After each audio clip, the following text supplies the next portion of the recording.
São 7 pontos que eu quero falar hoje, então eu estou falando mais devagar, porque o que eu vou falar vai ser uma coisinha um pouquinho mais pesada, mas vem comigo com um jeito emitinho de ser, a gente vai passar sobre esses pontos. Vamos falar do Honda Accord, não, tem a ver com o Japão, mas não é o Honda Accord, tá? De 1995, 95 e eu nem estava vivo ainda. Mentira, né? Mas vamos embora. Muito bacana a gente, essa abertura tá fantástica. Todas são, mas essa tá fantástica. Sempre a última é melhor do que as outras, né? Então, a tese que eu vou falar hoje, a gente passa, sim, por geopolítica, macroeconomia e o que aconteceu no mundo, tá? Então, eu vou estar falando mais desses aspectos no dia de hoje, não tanto sobre análise fundamentalista, análise técnica. Apesar de quando eu falar, eu vou falar de petróleo também, quando a gente falar, lá você vai ver que está tudo interconectado, isso que eu podia ter posto aí em intermercados também, tá? Vamos cair para dentro primeiro. Galera, olha só. Primeiro eu, segundo eu, terceiro eu mesmo. Todo governo nacional, o que eu estou falando como governo nacional? Todo país, ele tem interesses globais, tá? E aqui a gente já começa a abrir a caixinha da cabeça, tá? Como assim, Marco? Olha só, o país, ele negocia com outros países, então ele quer ter e estar no melhor ambiente possível no mundo. Como assim, Marco? Vou dar um exemplo já agora sobre o Brasil, né? O Brasil é um exportador de commodities, todo mundo sabe disso, grãos e tudo mais, né? Então, quando as commodities estão com preço alto, o Brasil bomba, né? Porque a gente recebe mais dinheiro e tudo mais. Então, esse é um dos objetivos do Brasil, né? É claro que ele não consegue influenciar muito forte no mundo inteiro, tá? Mas a gente sabe que todos os países, inclusive os maiores, né, tentam mudar um pouco a geopolítica no mundo para que eles estejam melhor colocados. Se você não entendeu isso ainda, seja bem-vindo à realidade, saia do país da Alice no País da Maravilha, sai da bolinha, tá? Isso todos os países tentam. O que é? Tentar estar no melhor ambiente e fugir ou modificar um ambiente prejudicial à sua economia. Mais básico e real que isso é impossível. Aí a gente fala assim, tem vários instrumentos que esses países utilizam para tentar fazer com que mexa a economia mundial. Por exemplo, aumento da taxa de juros, redução de exportação de commodities, que a gente está vivendo aí, né? Como viveu, caiu, não tem milho, lembra? Não tem petróleo, o que acontece? Então, a gente já estava falando, mas hoje eu trouxe uma abertura um pouco mais sistematizada para você pegarem tudo isso aí. E também tem um acordão que aconteceu, por exemplo, em 1985, né? E continua valendo, né? Então, olha só o que aconteceu lá e o que está tendo hoje, a gente vai falar sobre tudo isso. Por exemplo, básico, né? Marco, se um país aumenta a taxa de juros, o que ele faz? O que ele está procurando? Ele está procurando atrair investidores, grana, din-din, tá? Por quê? Para o seu país, por quê? Porque ele vai estar pagando rentabilidade maior. Então, o título Tesouro Direto, por exemplo, prefixado pela taxa Selic, aí o pós-fixado pela taxa Selic, ele está pagando, que é o Tesouro Direto Selic, ele está pagando a Selic. Se a Selic estava em 4, foi para 12, 13, seja o número que foi, está pagando mais. Então, aqueles investidores, a grana, cara, tá? O inflow, ele vem buscando esse título, tá? Ele vem buscando esse título. Com isso, Marco, isso eu sei, mas com isso, o que acontece com o real? O real sobe. Por quê? Porque o título é pago em real. Então a grana entra, converte de dólar para real, logo tem uma procura maior por real, o dólar cai. Pegou? Então, como é que a gente estava na frente da valorização do real, essa coisa toda? E uma outra coisa também, isso são todas ferramentas que os governos tentam influenciar o mundo. Também tem como um real mais forte, com uma moeda nacional mais forte, o que fica mais barato? Importação ou exportação? A importação. Porque comprar, como o real está forte, comprar os outros bens e serviços lá de fora está mais barato, gasta menos din-din. Isso faz o quê, galera? Faz com que o país cresça na importação e as exportações ficam mais caras. Aí o que o país também pode fazer? Que é o ponto 2 aí. Se eu reduzo a exportação de commodities, leia-se commodities aqui, energia e grãos, energia, petróleo, grãos, Rússia, começa a piscar na sua cabeça, né? O que acontece? Se eu reduzo a exportação de commodities, o preço vai subir dessa commodity, né? A oferta diminui, logo o preço aumenta. E o que tu faz, né? O que os países fazem? Olha só, Para os meus amigos tem, para quem é meu amigo não tem. O que está acontecendo naquele país R lá, que está distribuindo petróleo para lá, mas não está indo para outro lugar, a Europa está ficando sem petróleo. Tentativas de países de modificar a geopolítica macroeconômica do mundo para se beneficiar. Então, se meus aliados têm acesso, eles são beneficiados, e meus inimigos não tendo acesso, eles são prejudicados. Pegou? Olha só, né? É o jeito Emitim, é o jeito Marco de ser. Aí a gente cai pro acorde de 1985. Eita, não é o Ronda Accord, tá, galera? Não é esse Ronda Accord, mas é um acordo que foi feito lá em 1985, aonde, Nova York, onde se reuniram as 5 maiores, os 5 G5. Por quê? A gente estava nessa época com o quê, galera? União Soviética. Aquela coisa. Pois é, calma, segura lá. O objetivo desse acordo era desvalorizar a moeda americana. Por quê? Conta corrente dos... O que é a conta corrente? Eu já expliquei aqui, mas você que está chegando agora aqui. Conta corrente é como uma conta econômica de um país que a gente pega o saldo da balança comercial, exportação e exportação, e o saldo da balança de serviços, tá? A gente exclui aí investimento. E aí o que estava acontecendo? Os Estados Unidos estava déficit. E os outros países estavam com superávit. Então o objetivo é Marco, mas não precisa entender isso, né? Eu estou te dizendo aqui, e o foco é isso. Houve um acordo das maiores economias com o objetivo de fazer com que o dólar perdesse valor, tá? Aí o que acontece, né? Vem ali, se reúnem os bancários, os banqueiros centrais do mundo, desse G5 que comandam aí o mundo na época, certo? E decidem pela primeira vez, ao menos registrada, né? A mudar as coisas e a fazer um grande acordão. Acordão que taxas, por exemplo, do franco francês, do marco alemão, lembrando que tinha 2 Alemanhas, né? Então, todas da libra esterlina, e do dólar americano e do ien japonês, né? São as maiores aí. Esse acordão tinha um objetivo, e esse objetivo foi feito, que é declinou o valor, né? Perdeu, desnutriu, desvalorizou o dólar americano em praticamente 50%, e as outras moedas valorizaram em 50%. Pois é, olha só, então a gente já começa a ver que muitas atitudes governamentais, elas influem no mundo para quê? Para mudar o macroambiente. Entendendo o que está acontecendo? Algumas dão certo, outras não dão certo. Por quê? É o poder de intermercado. Porque aqui se reuniu os 5 maiores, fizeram lá a reunião no Plaza do Accord em Nova York, né? E aí a coisa foi embora. E aí aconteceu. Por exemplo, o ien ali, ele toma porrada, ele chegou a desvalorizar 20% em relação ao dólar. E aí o que acontece? Se você é japonês e perdeu o valor, né, o que acontece? Fica mais caro para comprar as coisas.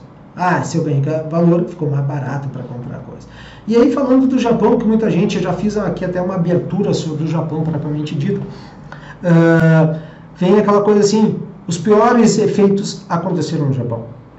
Por exemplo, muita gente vai, quando estuda Japão, tem aquele boom japonês, e depois o que acontece é a década perdida japonesa. É justamente por causa disso, galera, o que acontece? O ien, ele vira uma moeda, o Japão fomenta a sua economia, as empresas japonesas, o que estou falando? As empresas japonesas saem no mundo afora porque tem muita oferta de dinheiro. Vai montando aquela coisa toda, e o que acontece depois?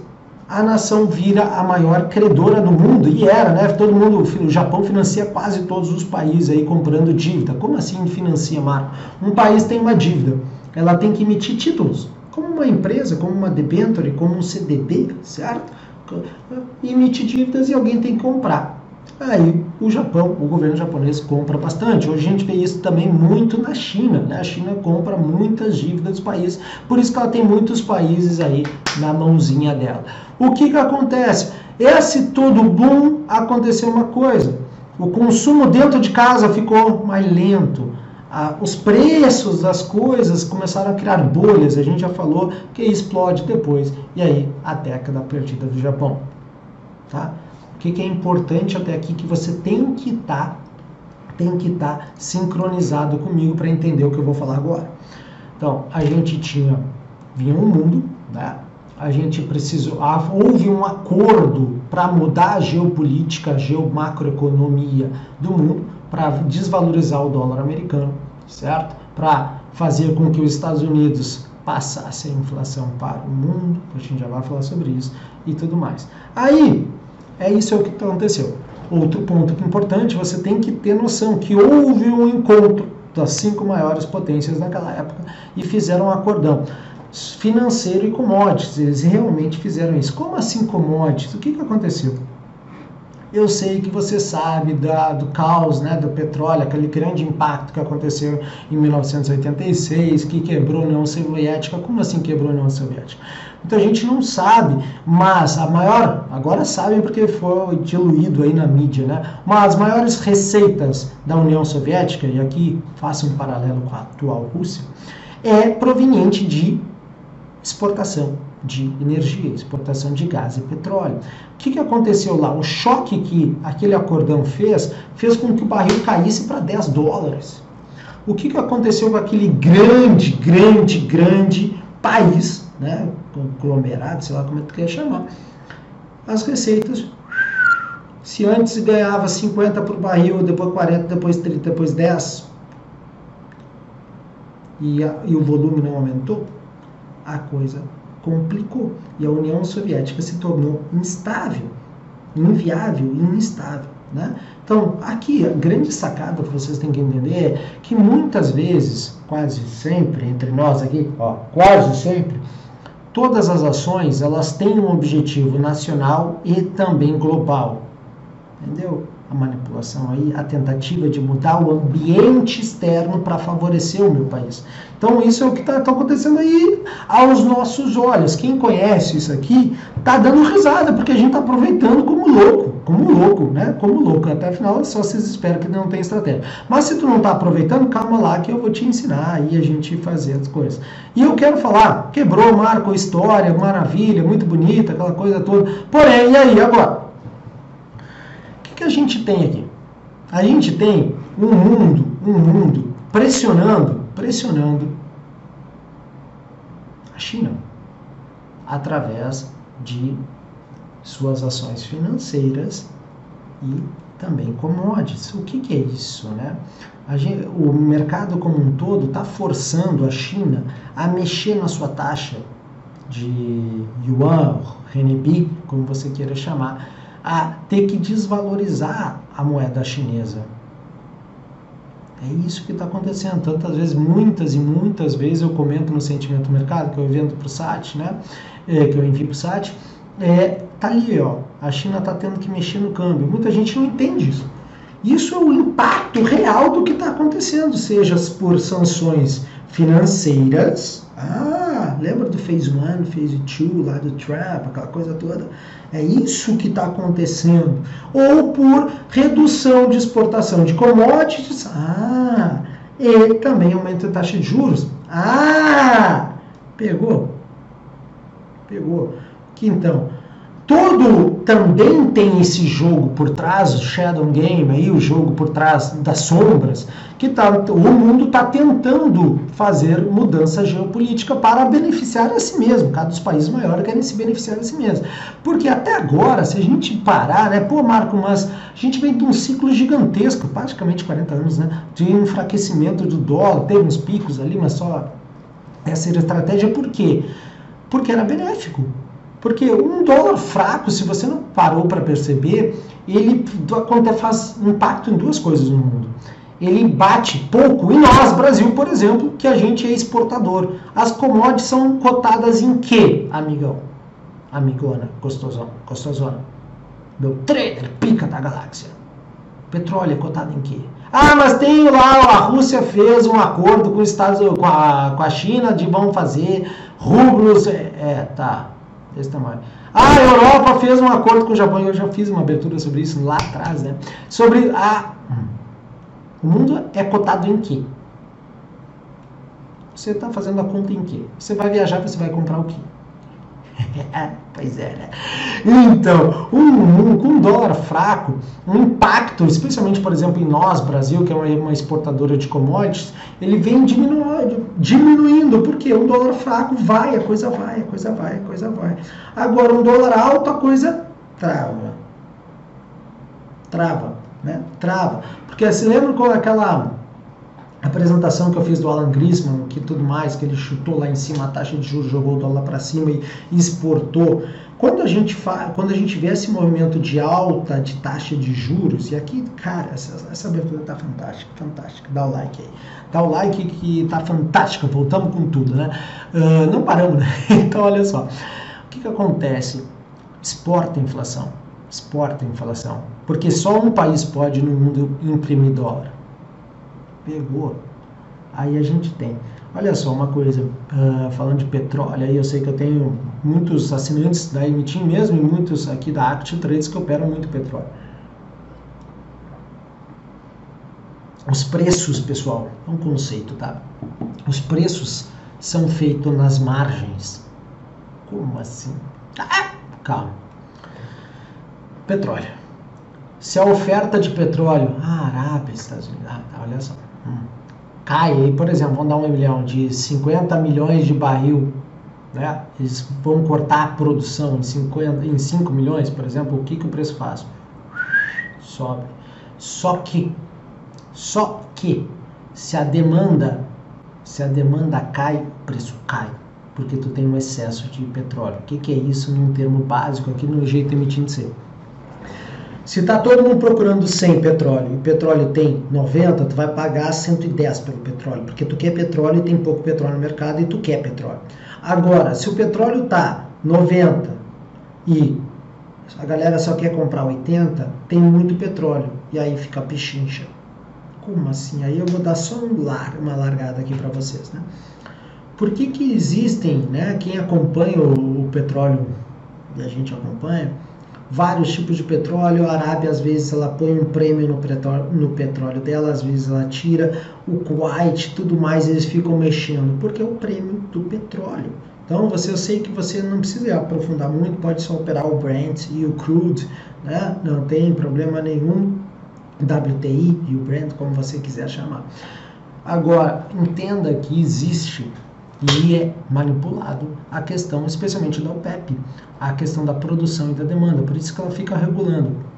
E os Estados Unidos é um grande player, como eu mostrei para vocês aqui, o petróleo xisto que eles chamam, né?